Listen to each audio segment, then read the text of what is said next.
Okay, let's unpack this.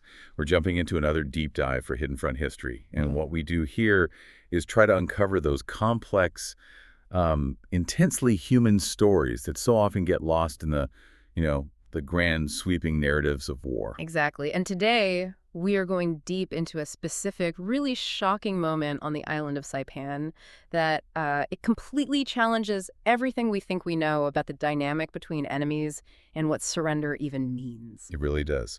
So for this, what sources are we working with? We've managed to gather just an incredible stack of sources, captured American military records, after-action reports from a place called Camp Baker, and I think most powerfully, the translated testimonies and journal entries of the Japanese women who actually lived through this. Wow. Okay, so our mission here is what? Our mission is to quickly and thoroughly understand how a single, completely unexpected moment of mercy right after the end of WWII just shattered years of violent propaganda and provided this profound but also deeply complicated path to survival for everyone involved. And to really get this, you have to transport yourself to September 1945. The war is, officially over, but on Saipan, it really doesn't feel like it. Not at all. There are still these small pockets of resistance lingering in the jungle. The atmosphere around Camp Baker, where the American military is processing the remaining prisoners, is just incredibly tense. Yeah, you have to picture it. It's basically a graveyard dressed in tropical green. You've got palm trees growing over bomb craters and rusted debris. The whole place smells of, what? Salt, sweat, and probably lingering cordite. It's this very uneasy peace, but then all of a sudden the silence is just broken by this desperate scramble. American Marines on perimeter duty, they see a sight they just cannot immediately reconcile with their training. 37 figures burst out of the jungle tree line. They're stumbling, running, and they're not moving away from the wire. They're running straight toward the camp, toward the supposed enemy. And this is the core of it, the paradox. They weren't running from the American Marines. No, they were running toward them, looking for protection. Because the gunfire they were fleeing, those shots cracking in the tree line just behind them. They were coming from Japanese rifles. They were being shot at by their own comrades for the crime of trying to surrender. It is the ultimate horrific image of an ideological fracture. Their own military, committed completely to this dogma of death before dishonor, was literally trying to execute them for choosing to live.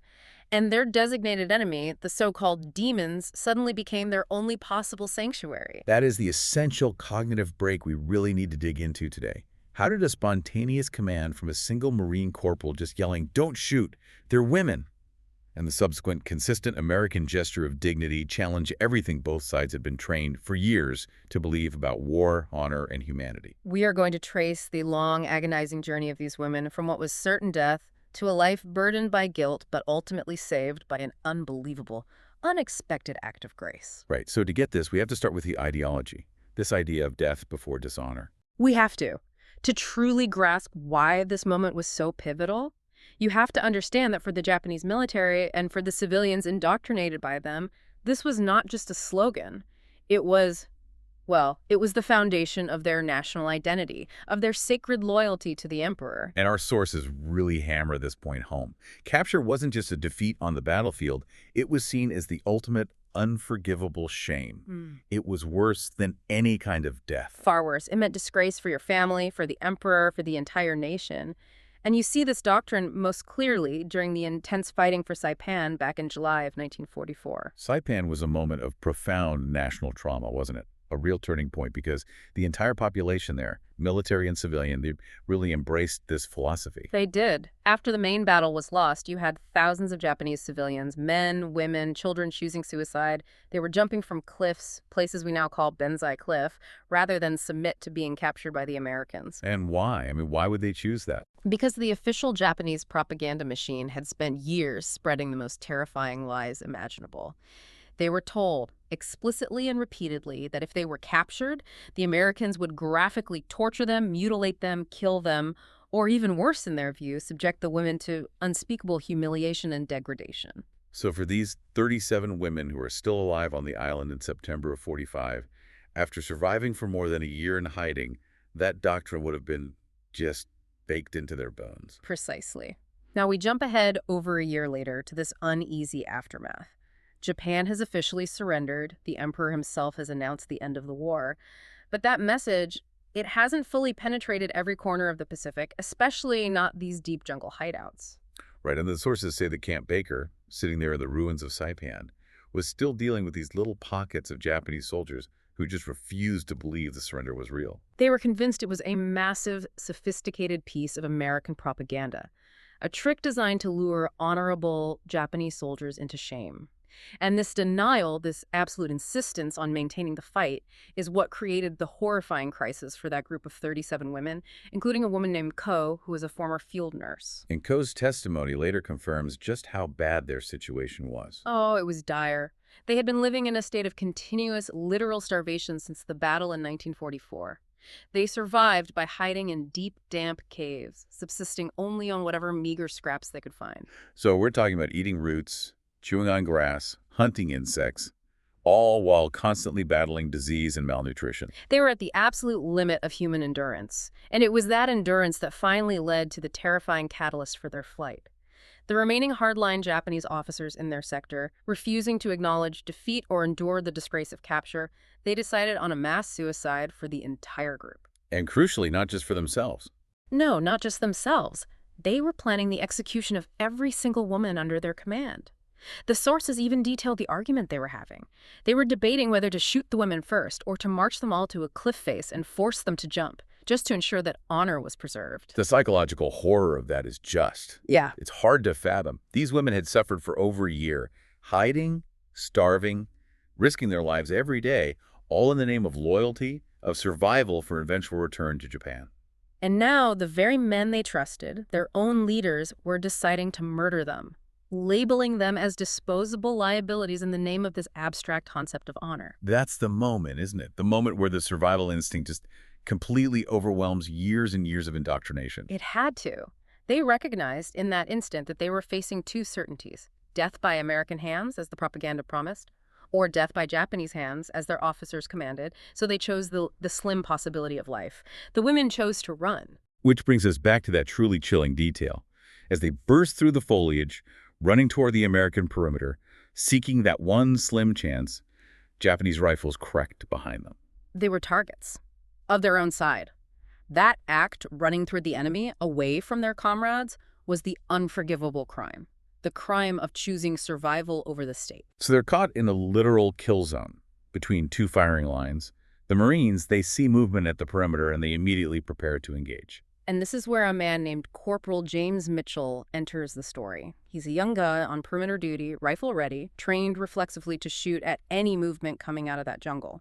But the figures he's seeing, they weren't the hardened Japanese combatants he was expecting. They were gaunt, stumbling, and they were undeniably women. So his training kicks in, identify the threat, neutralize it, but the raw visual data his brain is processing is fighting against that protocol. I mean, he's been fighting a brutal, fanatical enemy for months, maybe years, and suddenly what he's seeing is just raw desperation, not fanaticism. It was a split-second decision, just based purely on recognizing their vulnerability. And he shouts the pivotal command, "Don't shoot!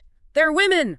It was loud, spontaneous, and it completely defied standard military procedure. And that command makes the other sentries freeze, right? They have to process what they're seeing, too. These figures are pressing against the barbed wire, weeping. Some are even screaming the few English words they know. Help! Please help! They look utterly incapable of fighting. So this is the moment of ultimate commitment from the American side. Mm-hmm. Mitchell, he knows he can be court-martialed for this, but the moment just demands immediate action. He doesn't ask for permission. He just orders, "Open the damn gate, now." The private at the gate, he hesitates for a second. I mean, he doesn't have the authorization, right? But in the face of Mitchell's sheer certainty, he just obeys. The gate swings open. And the women pour through, crawling over the uneven ground, using the very last reserves of their strength. And what happens next is just as important as the gate swinging open. Absolutely. The Marines, they don't treat them like prisoners to be immediately secured and, aggressively searched. They instinctively form a protective line facing the jungle, raising their rifles, using their own bodies to shield the women from the Japanese gunfire still coming from the trees. Incredible. In a matter of seconds, they went from being the enemy the women had been taught to fear, to being the armed guardians protecting them from their own countrymen. Camp Baker had just experienced this unprecedented, spontaneous moral decision. It was choosing protection over protocol. Okay, so the women are inside the wire. The immediate danger has passed. But now the Americans are facing this this massive logistical and moral challenge. A huge one. Camp Baker was designed exclusively for male combatants. They had zero established procedures for female prisoners of war, let alone 37 people in this kind of catastrophic physical condition. So they call for the interpreter, Lieutenant Robert Chen. We should pause on Chen for a moment. He was an Indosai, right? A second-generation Japanese-American. Right. Which makes his existence incredibly complicated, but also absolutely vital in this moment. He understood the language, the culture, and crucially, the mindset of shame and honor. But he was also an American, a loyal citizen who chose to serve. Even after the U.S. government had wrongly put thousands of Japanese Americans, including his own family, into internment camps. Exactly. He was a living bridge between two deeply, deeply conflicted worlds.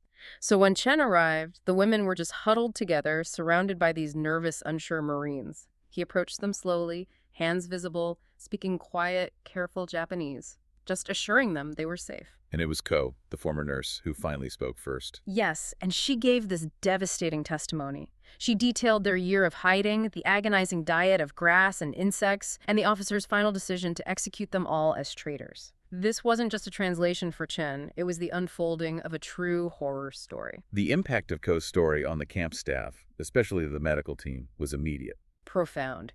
The camp doctor, a Captain William Hayes, he didn't see them as prisoners who had fought and surrendered.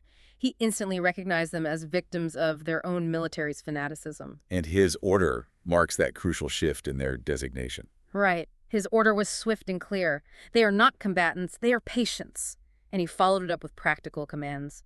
Get them to the medical tent immediately. Full examinations, stabilization, food, water, clean clothes, now. And the triage process, which you said is meticulously documented in the sources, it just reveals the sheer extent of their suffering. It does. I mean, these weren't just thin people. They were in a state of life-threatening malnutrition. True starvation. The physical signs were heartbreakingly severe. Beyond the obvious gauntness, they had severe anemia, chronic infections, untreated wounds that had festered for months. And broken bones, some minor, some major, that had just healed incorrectly with no medical attention out there in the jungle. And their feet.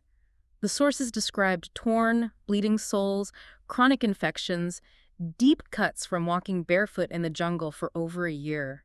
It was a visible testament to their long, desperate ordeal, a picture of profound neglect. It sounds like this site just fundamentally changed the perception of the American medical staff.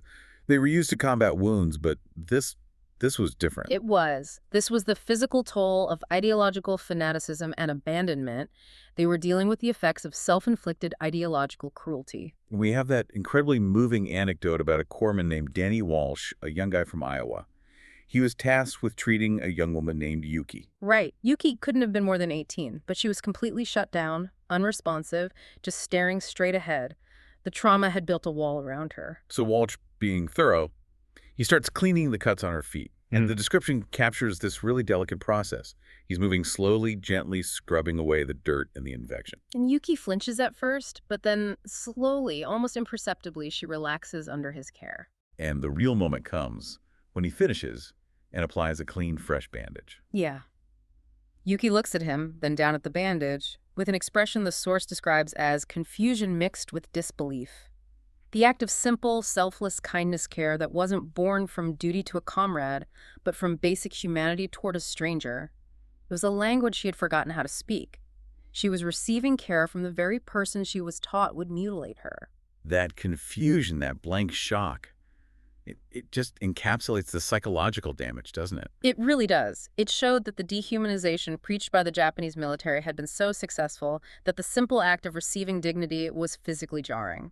So after the medical stabilization, you have The meal, yes. The ultimate test of immediate compassion. Sergeant Vincent Rossi, the camp's gruff mess sergeant, gets this unexpected order, feed 37 starving women. And Rossi, he's a hard-weathered guy, probably seen it all. He prepares what they could manage quickly. Steaming white rice, grilled fish, canned peaches, hot tea. And crucially, Captain Hayes, the doctor, is watching closely. Because too much food, too quickly, could be fatal for them. Refeeding syndrome, so the portions were deliberately small. When the women are brought into the mess tent, they're dressed in these clean, baggy U.S. Army shirts, and the whole camp seems to just fall silent. The moment the trays of food arrived, you could hear a pin drop. They just stared at it. Real, hot, steaming white rice, actual fish, food that smelled like life. One woman reaches out, it's just touches the rice as if to confirm it's real. And Ko, the former nurse, she forces herself to be the first to eat, knowing they had to start. She scoops a small amount of rice, puts it in her mouth, and chews slowly. And that was the breaking point. That was it. The memory of a year of grass and bugs, the constant fear, the betrayal by her own side, it all converged in that single warm spoonful of rice. She closed her eyes, trying to maintain her composure, but she just failed. Tears streamed down her face, and then she was just uncontrollably sobbing. And around her, the other women begin to eat. Some desperately, others painfully slowly, just savoring the taste they thought they'd never experience again. It was this collective, silent release of agony. And the American guards, the cooks, they just watched this scene unfold. Corpsman Walsh watched. Sergeant Rossi watched. And there's that one older Marine sergeant, a veteran from Guadalcanal. Yes. A man whose face was probably stoic stone, and now it's wet with tears. Our sources really reflect on the magnitude of this internal shift for the Americans. They'd been trained to see the Japanese as this utterly alien, fanatical, less-than-human enemy. But watching these women weep over a few spoonfuls of rice just shattered that image. And that grizzled sergeant whispered the line that just encapsulates this whole section. They ain't the enemy. Not these ones. Not these ones. That distinction is everything, isn't it? The simple meal had just initiated the complete dismantling of the enemy concept in the minds of the men who were guarding them. It was the first act of a true moral victory on this hidden front. So physical survival was one thing, but the psychological healing? Right. That required a different kind of effort. It did. And the camp commander, a Colonel Douglas Wright, he understood that. He knew that treating these women humanely was paramount. Not just for them, but for the morale of his own men. And the logistical challenge was still enormous. They couldn't just put them in with the male Japanese POWs. That was completely inappropriate, potentially dangerous. So the solution they came up with wasn't just about housing. It was a deliberate, what you could call an architecture of dignity, and they built it piece by piece. They chose a secluded section near the administrative buildings, away from the main POW enclosures. Right. And they rapidly put up 3 large squad tents. But they didn't stop there. To combat the damp tropical climate, they put wooden pallets on the ground, laid out cots with blankets and pillows, and even added mosquito netting. Small details that transformed a utilitarian tent into a place of rest and real security. And the most important addition, the one that showed a profound respect for their privacy and their cultural norms, was the construction of separate facilities. A dedicated latrine and a bathing area, cordoned off with canvas walls. That subtle decision communicated respect instantly. In the hierarchical, shame-based society they came from, public humiliation was expected. By granting them privacy in their most vulnerable moments, the Americans refuted the core of the propaganda without saying a single word. And the security protocols reinforced this. You said Marines were posted at a respectful distance. Exactly. Close enough to maintain security, but far enough away to grant the women genuine privacy. No aggressive patrolling inside their little compound. So that first night in the new quarters must have been just a whirlwind of conflicting emotions. It really was. They had been prepared for graphic torture and degradation, which is what their officers promised them. Instead, they find themselves clean, fed, and lying on soft cots. And she lay awake, just listening. She heard the distinct, non-threatening sounds of the American camp. The hum of the generator, the distant, normal voices of the guards, insects chirping. She realized they were safe sounds. Right. No screams, no demands, no immediate danger. But her internal monologue, which we have from her journal, it speaks volumes. The profound relief of safety was immediately mixed with this crushing guilt and confusion. She was alive, healthy, and being cared for by the enemy. It felt like the ultimate betrayal of her nation. She's grappling with this existential question. Was my life worth this shame? And next to her, another survivor whispers the question that was hanging over all of them. Are we really safe? And the realization dawned that their survival now depended entirely on the continued benevolence and trustworthiness of their former enemy. They had traded loyalty to their state for trust in their captors. The next morning, that confusion is just amplified. Completely. In the jungle, every minute was dictated by military discipline. Here, there were no sharp orders. Lieutenant Chen arrives with breakfast scrambled eggs, fruit, coffee, a civilized meal, not survival scraps. And Chen explains the new routine. Medical care, 3 meals a day, and freedom to move within their area. They were prisoners, yes, but they would be treated humanely. And this lack of coercive orders actually caused a deep unease. After a year of constant struggle, just sitting idle felt wrong. which led to them seeking a purpose. Right. Coe was the first to ask if they could work. She was, and Colonel Wright quickly approved the request for voluntary light tasks. They weren't required to work, but the women, they needed the structure. They needed to feel like they were contributing something in return for this immense kindness. And most of them chose domestic duties. Yes. Helping in the mess tent, mending clothes, or tending a small, struggling vegetable garden near the administrative area. And this leads to that powerful everyday anecdote of Coe working alongside Sergeant Rossi in the mess tent. It does. Rossi, who was initially skeptical of having a former enemy nurse in his kitchen, he watched her carefully.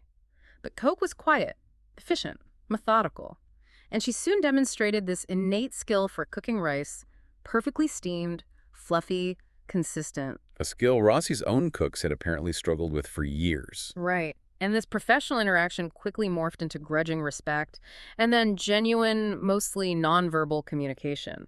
Here they were, a veteran American combat sergeant and a former Japanese military nurse working side by side over a communal food source. That mundane, daily collaboration in a kitchen.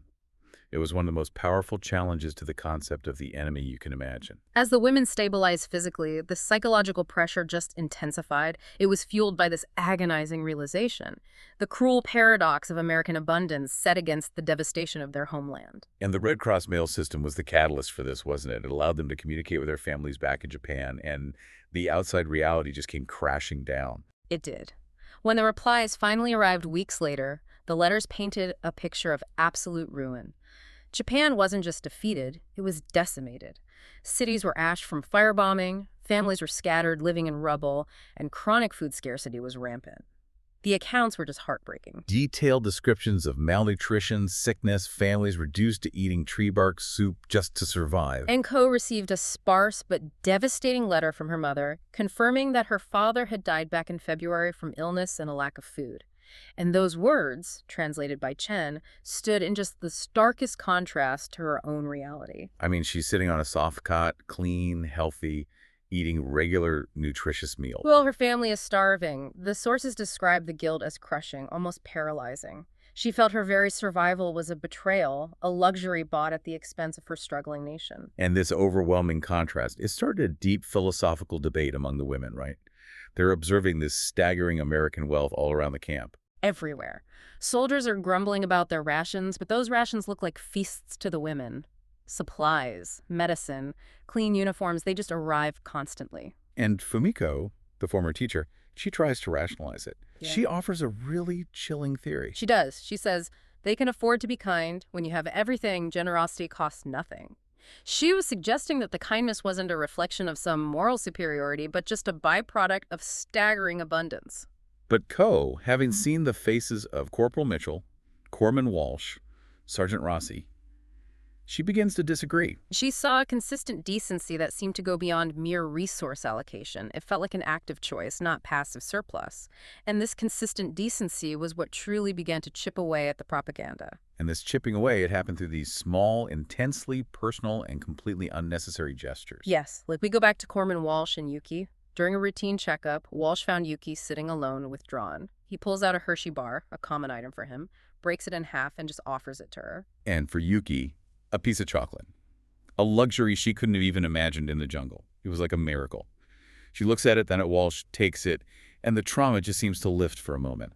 A small, genuine smile appears on her face. The first one Walsh had ever seen, and that small exchange was monumental. It wasn't mandated, it wasn't policy. It was just one person extending a simple comfort to another person, irrespective of the war that had raged between them. And then there was the shared laughter. Yes. Sergeant Rossi tries to teach Ko how to flip an American pancake, a concept totally foreign to Japanese cooking. And the pancake, inevitably, lands right on the floor, flat and ruined. And the whole kitchen staff, including Coe and Rossi, just erupts in laughter. And for those brief, absurd minutes, the war just evaporates. The shared humanity of finding a slapstick error funny just transcended the entire ideological divide. It was a momentary, perfect absurdity. But this absurdity had to come at a psychological cost. Coe knew men like Rossi had fought and killed men she knew. Rossi knew Coe had supported the military that killed his friends, and yet they're lasting together over burnt batter. The decency was forcing an unbearable choice. remain loyal to an ideology that demanded her death, or embrace the decency of the enemy that granted her life. This constant, gentle pressure led Ko into a profound internal crisis. So the core question emerges for her. If the Americans are not monsters, then what about the Greater East Asia Co-Prosperity Sphere, the rallying cry for the entire war? And we really need to understand the significance of that phrase. The co-prosperity sphere wasn't just a political term. It was the sacred justification for all the sacrifices of the war. The idea that Japan was liberating Asia from Western imperialists. So if the Westerners, the Americans, were capable of consistent, selfless kindness even to their enemy. Then the entire rationale for dying, the entire belief system was based on lies. And for Fumiko, the teacher, this betrayal was deeply personal. It was. She confessed to Ko and Chen that she had, in her words, sent children toward death with lies, urging them to choose a glorious, honorable death over capture. How could she, a woman of intellect and honor, reconcile her sacred convictions with this consistent, life-affirming decency she was experiencing every single day? And Yuki, the young woman, she articulated the ultimate betrayal with this chilling simplicity. She said, if they value our lives when we are their enemies, then why did our own officers want us to die? The American display of dignity forced them to confront the reality that their own military had betrayed them far more profoundly than any external enemy ever could. And this psychological bridge building, it all fell heavily on Lieutenant Chen, the Nisei interpreter. It did. He spent countless hours translating not just language but alien concepts, things like freedom, democracy, and the abstract idea of individual worth. The women were genuinely confused by him. How could he, a man of Japanese ancestry, fight for America? And his personal story served as the ultimate contrast to the Japanese hierarchical dogma. It did. Jen explained that he was an American, and even after being wronged by his country being put in an internment camp, he still believed in the ideals America aspired to. Freedom, equality, the rule of law. He showed them that American dignity wasn't based on state hierarchy or ethnic purity, but on the ideal that all people matter. So in Camp Baker, the women were seeing these abstract ideals in practice every day. The psychological transformation wasn't just about external survival. It was a complete internal ideological collapse. And that psychological journey, it really culminated in these specific moments of universal human connection that solidified the victory of humanity over ideology. The first was movie night. Colonel Wright, in another one of these unexpected gestures, he invited the women to watch a film screening. The sources don't name the film, but they describe it as a light comedy. Slapstick humor that required no translation. The women were hesitant at first, sitting in the back, unsure if they were even allowed to relax or to smile. But physical comedy is a universal language. When a soldier slipped on a banana peel, or when a pie was thrown, Ko found herself first smiling, then chuckling. And then finally laughing hard. A full, joyous laugh she hadn't experienced in years. And she was laughing right alongside the American guards and soldiers. For 90 minutes, the entire identity of enemy just dissolved. There were simply people watching something funny together. Ideology just cannot withstand shared, genuine laughter. Humanity had decisively won the battle over dogma. And this change was mutual, right? Corporal Mitchell, the man who opened the gate, he confessed to Walsh that he was having trouble remembering that the women were supposed to be the enemy. Yes, he said he just saw them as people now. And Walsh's response, as the one who treated Yuki, it just sums up the moral reality of Camp Baker. He said, I don't think you're forgetting. I think that's maybe the only thing that's right about any of this. The women had expected to be broken by cruelty, but instead, they were being fundamentally changed by consistent kindness. And Ko, writing in her journal, she tried to process this impossible truth. She wrote that they'd been taught Americans were devils without honor, yet every day they showed her more honor than her own officers ever did. And she concluded, all I know is that I am alive and I was supposed to be dead, and the reason I am alive is sitting right outside my tent. Wow. And the ultimate symbolic transformation happened that December, Christmas. Yes. The American mess staff invited the women to actively participate in preparing a special shared meal. They planned to cook traditional Japanese dishes right alongside the American turkey and pumpkin pie. The offer itself must have stunned the women. They were being asked not just to participate, but to contribute, to have your culture honored in a military camp run by the people who had just defeated them. It was a profound act of mutual respect, and the women agreed. They showed the American cooks how to make traditional miso soup and onigiri rice balls, while the Americans explained how to roast this enormous turkey. On Christmas Day, soldiers and prisoners sat together, not rigidly segregated. And Colonel Wright stood up and offered a toast. A simple, moving toast. He acknowledged the grim reality that just 4 months prior, they were existential enemies. But today, he said, they chose to sit together as human beings, recognizing mutual dignity. He declared, "The war is over. We can choose what comes next. Today, we choose peace and respect." And the scene that followed was just awkward, funny, beautiful. All of those things. Coe tried turkey for the first time, found it dry and strange, and made a comical face. Mitchell tried the onigiri and made a similarly funny face at the salty flavor, and they locked eyes, made the same face at each other's food, and just burst out laughing. That moment, that shared, easy laughter across the cultural barrier of food, that was the definitive symbol of common ground achieved. And the final silent affirmation came when Fumiko, the former teacher, began singing a Japanese folk song. Her voice, filled with emotion and history, it filled the mess tent, silencing every American soldier there. The connection was purely emotional. It transcended language, history, and all the bitterness of the conflict. And Coe's final journal entry just summarizes the entire experience. She wrote, "The Americans did not break us with kindness. They showed us what we had lost. We had become so focused on duty, honor, and sacrifice that we forgot what it means to simply be human. I came here expecting to die. Instead, I learned how to live." Repatriation began in March 1946. And the women, now healthy, heavier, and carrying this unthinkable secret, they faced a new kind of fear. A huge fear. They worried that Japan, devastated and struggling, would view their survival as shame, as a disgrace for being captured, and especially for being treated well by the enemy. Yuki, the young woman, she voiced their terror perfectly. She said, "I do not know if I can return to believing what I believed before." They were psychologically untethered from their homeland's ideology. And the American farewell was marked by a final wave of practical compassion. The women were given care packages with food, medicine, money-vital resources for their return to a starved nation. Sergeant Rossi made sure their rations for the journey were abundant. And Corporal Walsh found Yuki before she left. Yes, and he insisted she take his own Navy jacket. She tried to refuse, knowing she couldn't accept enemy property, but he was firm. He told her, "You take care of yourself, you're a survivor, you keep surviving." And Coe folded her own care package, including a Navy jacket she had been given, and she placed it at the bottom of her bag. It was tangible proof of a time and a place where enemies chose to become human beings. Their return to the reality of Yokohama and Tokyo confirmed their worst fears: scarred landscapes, exhausted people, crushing poverty. Coe's mother, at first overjoyed she was alive, later questioned her about the camp. And Coe told her the truth. That they'd been treated well, fed, and cared for. And her mother's reaction wasn't relief, it was profound disbelief. She just stared back and said, "They treated you well." The truth, the fact that the Americans were not the monsters they were promised to be, was harder to accept than the lie that had fueled their entire national tragedy. So the women scattered, and they kept quiet about the details of Camp Baker.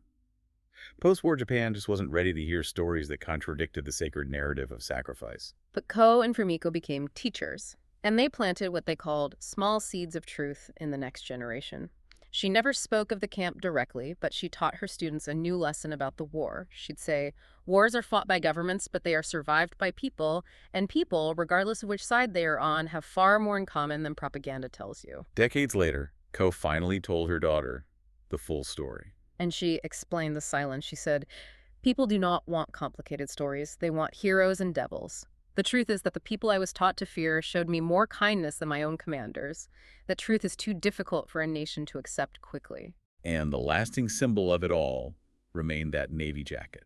Worn, faded, too old to wear, but carefully preserved in a box. It was proof that compassion is not a weakness, and that survival sometimes means questioning the most sacred convictions of your life. This story provides such a powerful, just a necessary counterpoint to the monolithic narrative of war, doesn't it? Yeah. The simple decision by Corporal Mitchell not to shoot and the consistent institutional choice of the entire camp staff to offer dignity was in fact the most powerful moral weapon deployed on this hidden front of the war. Exactly. These women expected cruelty, torture, and degradation. Instead, they encountered a moral standard in their enemy that was so high, so consistent, that it forced them to undergo an existential crisis and finally reject the nation that was willing to kill them for simply choosing to live. It makes us confront the cognitive difficulty of accepting truth, when it absolutely demolishes everything you were raised and taught to believe. The white rice, the clean bandages, the shared laughter over a ruined pancake. These were the subtle tools that shattered the psychological trauma of a lifetime of propaganda. And the ultimate shift for Coe and the others was realizing that their strength, their value as human beings, was not tied up in sacrifice for the state, but in the simple belief in their individual worth, a concept introduced to them by the very people they were told were monsters. Which brings us to our provocative final thought, and it's rooted in the words of Corporal James Mitchell. He later reflected that the decision to open that gate was the single most important action of his entire war. Not because it was heroic, but because it was about defending the fundamental idea that all people deserve dignity.